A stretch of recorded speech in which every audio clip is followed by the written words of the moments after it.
ಸದ್ದಿಲ್ಲದೆ ರಾಜ್ಯ ಸರ್ಕಾರ BPL ಕಾರ್ಡ್ಗಳಿಗೆ operation ಮಾಡಿದೆ. ಈಗಿರೋ ಮಾಹಿತಿಯ ಪ್ರಕಾರ 10,000 ಕಾರ್ಡ್ಗಳು ರದ್ದಾಗಿವೆ. ಸರ್ಕಾರದ ಈ ನಡೆಗೆ ಪರ ವಿರೋಧದ ಚರ್ಚೆ ಜೋರಾಗಿದೆ.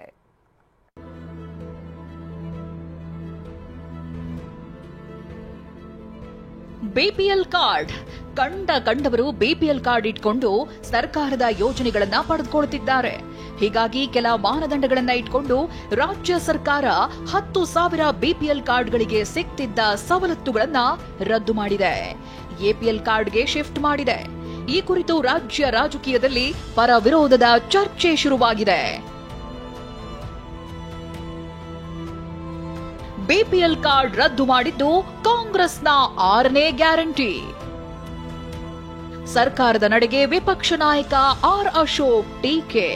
ಬಿಪಿಎಲ್ ಕಾರ್ಡ್ ರದ್ದು ವಿಚಾರಕ್ಕೆ ಪ್ರತಿಕ್ರಿಯಿಸಿರೋ ವಿಪಕ್ಷ ನಾಯಕ ಆರ್ ಅಶೋಕ್ ಸರ್ಕಾರದ ವಿರುದ್ಧ ಗುಡುಗಿದ್ದಾರೆ. ಬಿಪಿಎಲ್ ಕಾರ್ಡ್ ರದ್ದು ಮಾಡಿರೋದು ಕಾಂಗ್ರೆಸ್ನ 6ನೇ ಗ್ಯಾರಂಟಿ ಅಂತ ಕುಟುಕಿದ್ದಾರೆ. ಅಷ್ಟೇ ಅಲ್ಲ, ಈಗಾಗಲೇ 1 ಲಕ್ಷ ಕಾರ್ಡ್ ರದ್ದು ಮಾಡಿದ್ದಾರೆ ಅಂತ ಅಶೋಕ್ ಬಾಂಬ್ ಹಾಕಿದ್ದಾರೆ. ಇದು 6ನೇ ಗ್ಯಾರಂಟಿ ರದ್ದು ಮಾಡೋದು. ಈಗಾಗಲೇ ರದ್ದು ಮಾಡ್ತಾ ಇದ್ದಾರೆ ಅಂತ ಹೇಳ್ತಾ ಇದ್ದೀರಲ್ಲ, ಈಗಾಗಲೇ 1 ಲಕ್ಷ ರದ್ದಾಗೋಗಿದೆ. ಹಣ ಹೊಂದಕ್ಕಾಗ್ತಾ ಇಲ್ಲ ಇವತ್ತು.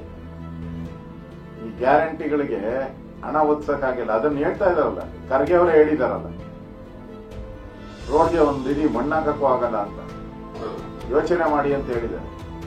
1 ಲಕ್ಷ ಕಾರ್ಡ್ಗಳನ್ನ ಈಗಾಗಲೇ ರದ್ದು ಮಾಡಿದ್ದಾರೆ.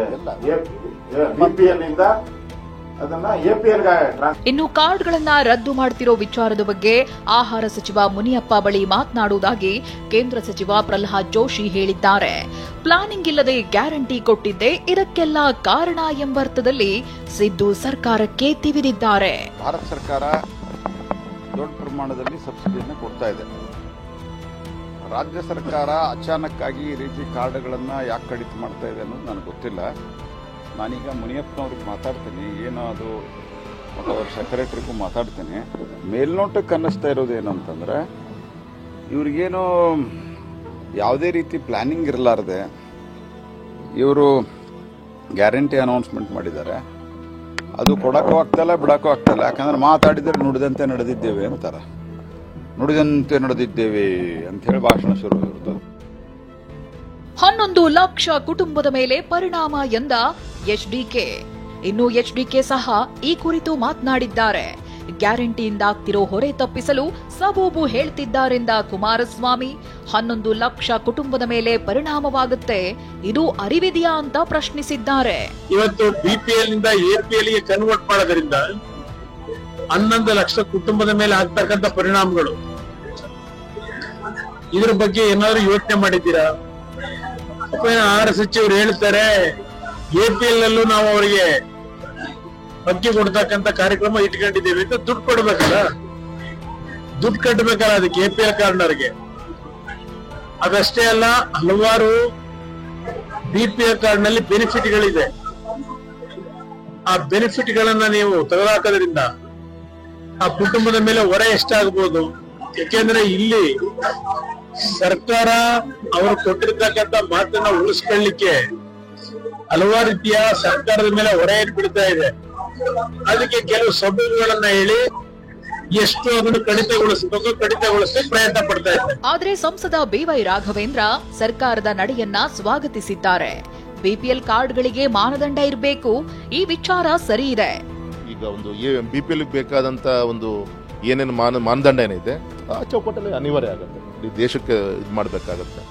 ಹಾಗಾಗಿ ಇಲ್ಲೆಲ್ಲೋ ನಾನು ಯಾವುದು ಸರ್ಕಾರ ನಾನು ಟೀಕೆ ಮಾಡೋಕ್ಕಿಂತ ಇಡೀ ದೇಶಕ್ಕೆ ಈ ಬಿಪಿಎಲ್ ಎಪಿಎಲ್ ಒಂದು ಮಾನದಂಡ ಇರೋದ್ರಿಂದ ಅದು ತಕ್ಕಂಗೆ ಎಲ್ಲ ರಾಜ್ಯ ಸರ್ಕಾರಗಳು ಹೆಜ್ಜೆ ಇಡಬೇಕಾಗುತ್ತೆ. ಈ ಕುರಿತು ಸಿಎಂ ಸಿದ್ದರಾಮಯ್ಯ ಸ್ಪಷ್ಟನೆ ನೀಡಿದ್ದು, ಬಿಪಿಎಲ್ಗೆ ಯಾರು ಅರ್ಹರಿದ್ದಾರೆ ಯಾರಿಗೂ ತಪ್ಪಿಸೋದಿಲ್ಲ, ಅನರ್ಹರಿಗೆ ಬಿಪಿಎಲ್ ಕಾರ್ಡ್ ಕೊಡೋದಿಲ್ಲ, ಹಲವು ಮಾನದಂಡಗಳನ್ನ ಅನುಸರಿಸಿ ಸರ್ಕಾರ ನಿರ್ಧರಿಸುತ್ತೆ ಎಂದಿದ್ದಾರೆ. ಯಾರು ಅನರ್ಹರಿದ್ದಾರೆ ಅವ್ರಿಗೆ ಕೊಡಲ್ಲ ಅಂತ ಹೇಳಿದ್ವಿ ಅಷ್ಟೇ. ಇನ್ನು ಡಿಸಿಷನ್ ತಗೊಂಡಿಲ್ಲ ನಾವು. ಯಾರು ಅರ್ಹರಿದ್ದಾರೆ ಅವ್ರಿಗೆ ಕೊಡಬೇಕು, ಯಾರು ಅನರ್ಹರಿದ್ದಾರೆ ಅವ್ರು ತೆಗೆದಾಕ್ಬೇಕು ಅಷ್ಟೇ. ಬಿಪಿಎಲ್ ಕಾರ್ಡ್ ರದ್ದಿಗೆ ಬಳಕೆಯಾಗ್ತಿದೆಯಾ ತಾಂತ್ರಿಕ ನೆಪ? ವಿಷಯ ಅಂದ್ರೆ 2-3 ತಿಂಗಳು ಪಡಿತರ ಪಡೆಯದಿದ್ರೆ ಬಿಪಿಎಲ್ ಕಾರ್ಡ್ ರದ್ದಾಗುವ ಸಾಧ್ಯತೆ ಇದೆ. ಹೀಗಾಗಿ ತಾಂತ್ರಿಕ ನೆಪವೊಡ್ಡಿ ಪಡಿತರ ನೀಡಲು ನಿರಾಕರಿಸಲಾಗ್ತಿದೆಯಾ ಅನ್ನೋ ಪ್ರಶ್ನೆ ಎದ್ದಿದೆ.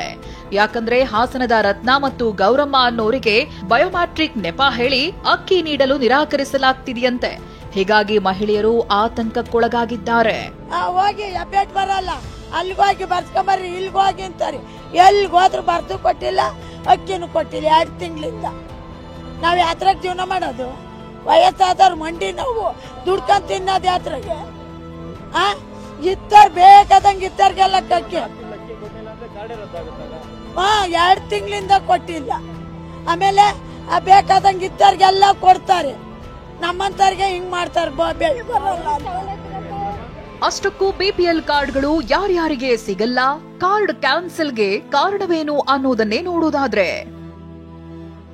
ಕುಟುಂಬದ ವಾರ್ಷಿಕ ಆದಾಯ 1.20 ಲಕ್ಷಕ್ಕಿಂತ ಹೆಚ್ಚಿದ್ರೆ, ವೈಟ್ ಬೋರ್ಡ್ನ 4 ಚಕ್ರದ ವಾಹನ ಉಳ್ಳವರಿಗೆ ಸಿಗಲ್ಲ, ಆದಾಯ ತೆರಿಗೆ ಪಾವತಿದಾರರಿಗೆ ಸಿಗಲ್ಲ ಬಿಪಿಎಲ್ ಕಾರ್ಡ್, 3 ಹೆಕ್ಟೇರ್ಗಿಂತ ಹೆಚ್ಚು ಜಮೀನು ಹೊಂದಿದವರಿಗೆ ಬಿಪಿಎಲ್ ಕಾರ್ಡ್ ಸೌಲಭ್ಯವಿಲ್ಲ, ನಗರ ಪ್ರದೇಶದಲ್ಲಿ 1,000 ಚದರ ಅಡಿ ವಿಸ್ತೀರ್ಣದ ಮನೆ ಇದ್ರೆ ಸಿಗಲ್ಲ, ಸರ್ಕಾರಿ ಅರೆ ಸರ್ಕಾರಿ ಉದ್ಯೋಗದಲ್ಲಿರುವವರಿಗೆ ಬಿಪಿಎಲ್ ಕಾರ್ಡ್ ಸಿಗಲ್ಲ.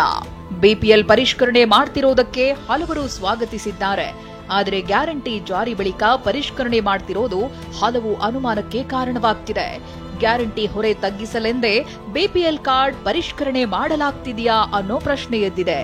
ಸರ್ಕಾರ ಏನೇ ಮಾಡ್ಲಿ, ನಿಜವಾದ ಫಲಾನುಭವಿಗಳ ಕಾರ್ಡ್ ರದ್ದಾಗದಂತೆ ಮುನ್ನೆಚ್ಚರಿಕೆ ವಹಿಸಬೇಕಿದೆ ಅನ್ನೋದು ಕಾರ್ಡ್ದಾರರ ಮನವಿಯಾಗಿದೆ.